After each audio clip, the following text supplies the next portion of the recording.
Himapara Talks proudly present.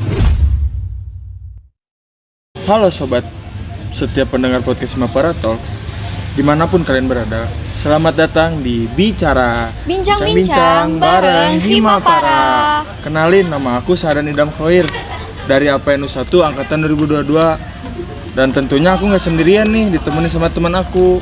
Halo semua, perkenalkan nama aku Tazkia dari APN U3 Angkatan 2022. Kali ini aku gak sendirian, aku juga ditemenin sama temen aku yaitu Idam dan dua narasumber dari episode kita kali ini yaitu Arik dan Yoel. Nah, boleh mungkin dari Arik dulu perkenalan, habis itu Yoel perkenalan. Ya, halo teman-teman, perkenalkan nama saya Laksamana Arik Najmi. Saya mahasiswa di Politeknik ST Yalan Bandung. Kalau aku Yoel Christopher Huta Galung, aku juga mahasiswa dari Politeknik Setialan Bandung, angkatan 22 juga. Ngomong-ngomong soal bisnis nih, kalau boleh tahu bisnis apa sih yang kalian lagi rintis itu? Boleh? Aku dulu kali ya yang jawab. Kalau aku sendiri, aku punya usaha laundry sepatu yang namanya tuh Clean Shoes, yang awalnya tuh dibikin sama aku sendiri, sampai akhirnya teman-teman aku yang mau ikut aku ajak. Arik? Oh, saya punya usaha yaitu di bidang thrifting. Ya. Thrifting itu jadi semacam barang-barang second yang diimpor dari luar negeri. Nah, aku itu usaha thrifting mulai dari tahun kemarin dan alhamdulillah berjalan sampai sekarang. Nama usaha thriftingan aku yaitu yourmod.thrift. Gitu. Oh, berarti kalau dari Yoel itu laundry sepatu, kalau Arik itu bisnisnya di thrifting baju ya? Ya, betul, ya. betul. Oke, selanjutnya ke pertanyaan dari aku nih. Gimana sih cara kalian untuk mengatasi adanya keraguan dalam merintis bisnis untuk pertama kali? Jadi baru membangun bisnis, mungkin dia masih ragu-ragunya, masih banyak pikiran sana sini, molor-molor waktunya, maju mundur, mau bisnis bikin nggak ya? Aku bisa nggak ya kira-kira bikin? Gimana sih cara kalian ngatasin itu buat ngeyakinin diri kalian gitu? Boleh dari aku dulu? Boleh. Kalau dari aku pribadi, intinya jangan ada keraguan sih buat kalian teman-teman yang mau mulai usaha. Kalian itu yang pertama harus punya nyali dan juga dibarengi dengan ilmu. Percuma kalian memiliki nyali untuk berbisnis tapi kalian tidak punya ilmu. Setuju. Benar-benar sih itu. Benar juga nih. Kalau dari aku, jadi pertama nih, kalau misalnya aku tuh lebih ke arah pastilah ragu dalam merintis karir tuh pasti ada. Jadi aku sharing dengan banyak orang, dengan banyak narasumber lain juga. Pasti aku nyari data-data, nyari pengalaman-pengalaman orang untuk jadi pembelajaran di akunya. Jadi kalau misalnya paling terdekat sih biasanya aku curhat sama orang tua ya. Gimana bakal kalau misalnya aku buka ini, tanggapan dari orang tua aku kayak gimana. Dan karena dukungan mereka juga sih, jadi akhirnya keraguannya juga hilang dan mereka juga nggak meragukan aku bahwa itu bakal jadi usaha yang tidak maju lah. Jadi kayak sama-sama merasakan gitu ya, Ya. pengalaman sering-sering gitu. Oh iya, berarti dari kalian berdua ini pas bangun bisnis juga sempat ada ngomong dulu lah ya, restu gitu, butuh Ya, perlu ya. betul, Pasti. benar pasti. Doa orang itu. tua pasti Doa yang orang tua. manjur ya. Iya. Selanjutnya nih, dari pertanyaan dari aku, kan kalian tuh ngebangun bisnis tuh emang dari nol nih. Ya. Di luar sana tuh masih banyak pesaing yang dimana makin pesat. Nah, kalian tuh cara mempertahankan bisnis kalian tuh kayak gimana sih? Kalau dari aku ya, pertama pasti yang namanya pesaing udah banyak lah, dengan yang udah duluan terjun udah pasti banyak. Jadi aku ambilnya tuh lebih ke arah dalam tanda kutip tuh inspired by. Jadi aku terinspirasi dari sebuah usaha yang udah jalan sampai akhirnya aku inovasiin lagi nih dengan cara aku sendiri, dengan style aku sendiri, dengan cara kerja aku sendiri. Bagaimana cari inovasi dari usaha yang mungkin udah ada. Kayak menurut aku kalau misalnya ada ini lebih bagus deh, lebih kreatif lah, kayak gitu. Kalau dari aku pribadi sih mungkin sama Yoen. Kalau dari aku nambahin paling gimana cara kita menanggapi banyaknya kompetitor dalam usaha kita, yaitu itu kata Yoen, kita harus melakukan banyak inovasi. Seperti contohnya dalam segi konten kita harus berbeda, dalam segi pemasaran mungkin kita berbeda. Banyak sih yang harus banyak juga yang membedakan dari dari segi kompetitor yang lain. Berarti ada semacam ciri khas lah ya yang Ya, membedakan betul, Harus ciri banget khas. dengan bisnis orang lain gitu. Inspired bisa, tapi kita harus bisa menampilkan inovasi gitu ya yang berbeda dari bisnis orang lain juga.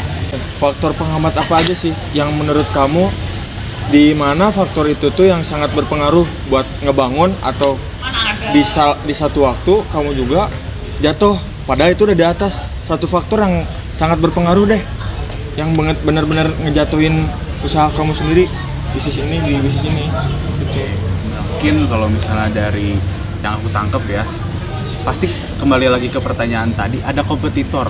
Itu sebenarnya faktor penghambat di mana kita bisa aja menjadi inspired by orang lain juga. Oh, iya. Akhirnya mereka punya inovasi baru. Nah, di mana faktor itu yang menjadi kemungkinan kita udah di atas, ada orang yang baru buka usaha lebih bagus dibanding kita. Nah, gimana caranya? Ya kembali lagi, kita harus berinovasi setiap harinya lah. Pasti dalam setiap waktu juga itu punya kayak ide kreatif muncul, langsung akhirnya kita aksiin ke usaha kita, kayak gitu. Kalau dari aku, faktor penghambatnya ya mungkin sebagai mahasiswa ya teman-teman, pasti salah satunya itu bagi waktu, karena kita sebagai mahasiswa juga Ya, jangan melupakan tugas-tugas dari dosen, dan kita juga jangan menyampingkan usaha bisnis kita gitu teman-teman. Tinggal kita bisa bagi waktunya aja sih, insya Allah gitu.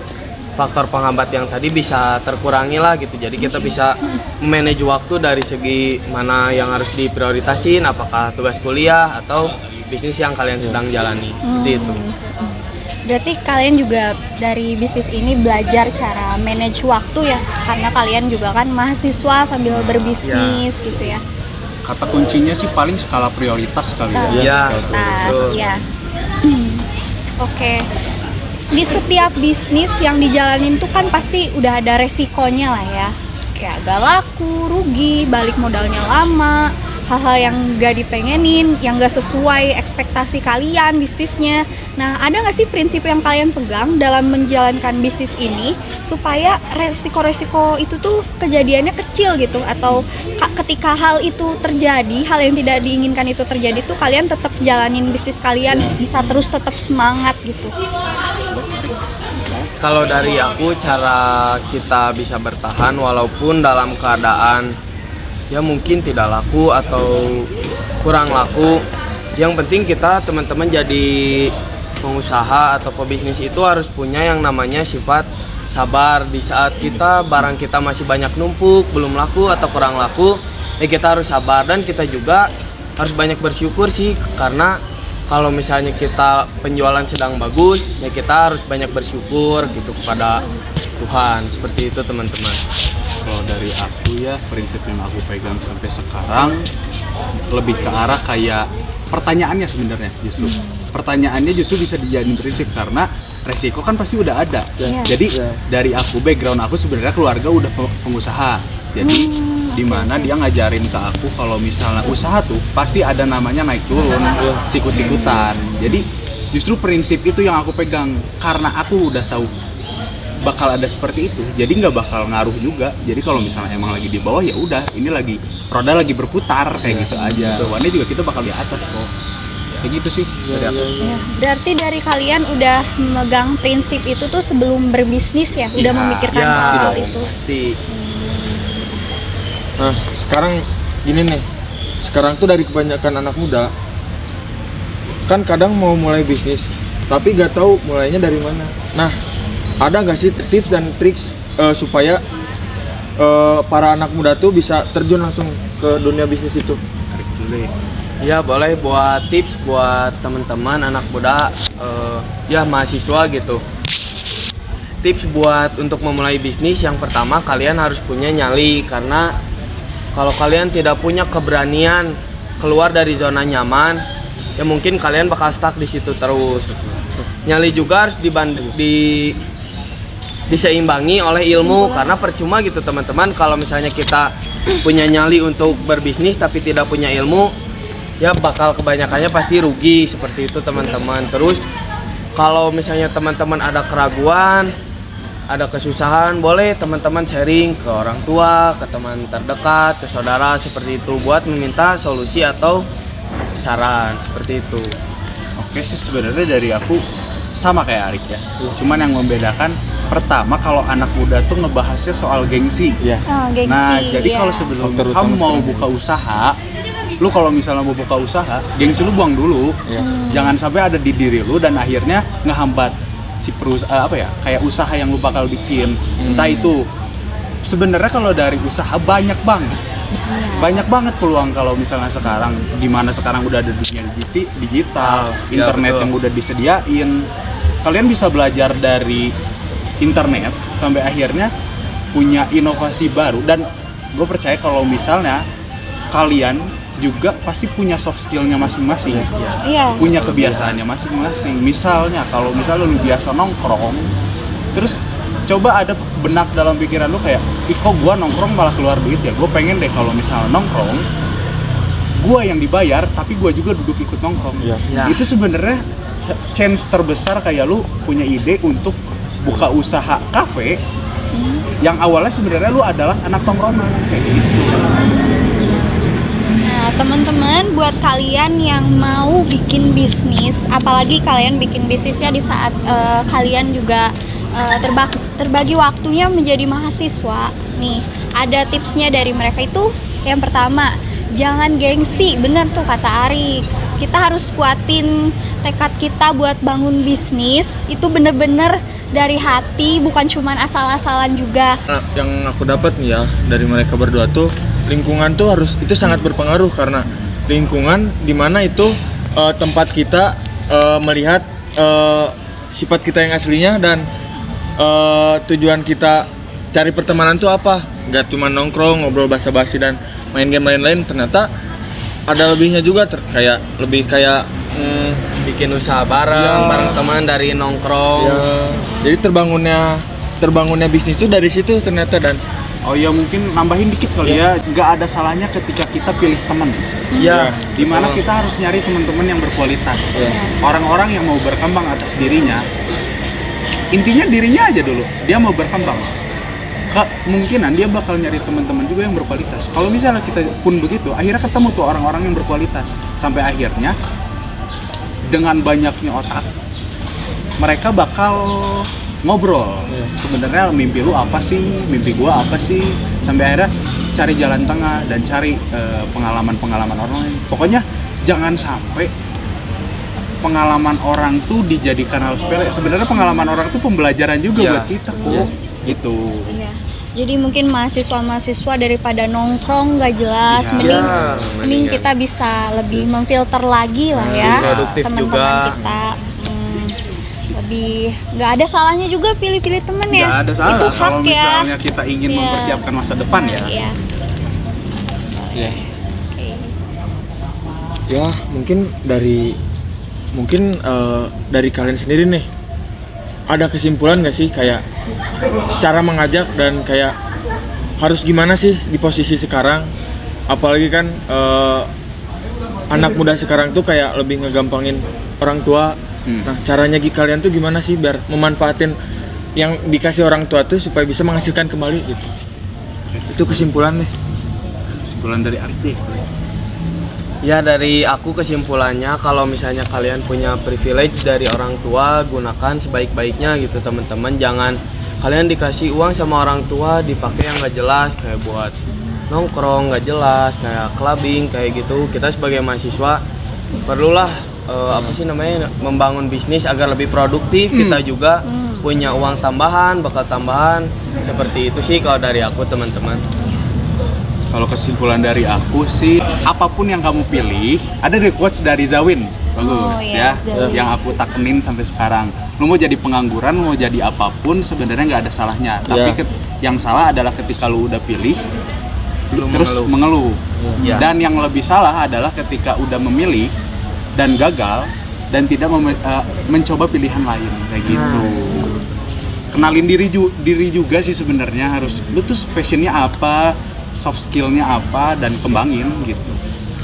Ya benar. Jadi uang orang tua tuh harus di manage, dipergunakan sebaik mungkin, sesuai lah ya. Jangan dipakai hal-hal yang aneh-aneh, bener. Kalian punya nggak sih sosial medianya buat usaha kalian tuh? misalkan Instagram atau TikTok atau Facebook lah gitu. Boleh nih dipromosiin ke teman-teman semua nih yang nonton, barangkali mau dicek nih atau penasaran atau kepo lah ya sama bisnis mereka nih di sosial media kayak gimana gitu. Ya. Boleh? Boleh, dari aku ada, kalian boleh kepoin dan langsung follow Instagram yourmouth.thrift dan juga TikTok sama yourmouth.thrift. Di situ kita selalu ada konten dan selalu ada barang-barang terbaru. Yuk cek ya guys, jangan Ya, lupa. ada Instagram sama TikToknya. Oke, kalau aku cuman paling IG ya, dari clean-2.shoes ya. Itu laundry daerah Bandung. Kalian boleh kalau misalnya emang tinggal hubungi kontak person yang ada, dan boleh langsung DM juga, dan ada press listnya sama testimoni yang udah kita pernah lakuin kayak gitu. Gak kerasa mungkin udah di penghujung akhir pertanyaan. Mungkin sekian dari kami. Ya. Saya Sahdan. Aku Kia. Mungkin mereka kami semua pamit undur diri. Terima kasih atas waktunya juga untuk Ya, narasumber kita yang sama-sama keren juga. ini ya, yang masih muda ini, yang ganteng-ganteng ini. Terima kasih juga atas waktu kalian berkesempatan. Kalau dari kita berdua mungkin ya, harapannya semoga bener-bener orang yang nonton podcast ini tuh terinspirasi lah ya sama bisnis kalian, dan kaliannya juga makin sukses bisnisnya. Amin. Semoga selalu diberkahi sama Tuhan. Dan yang terpenting jangan pernah lupain orang-orang yang saat ini nemenin kalian di bisnis kalian yang dari nol. Jangan lupain orang-orang terdekat ya, yang selalu nemenin kalian gitu. Mungkin dari aku. Terima kasih banyak.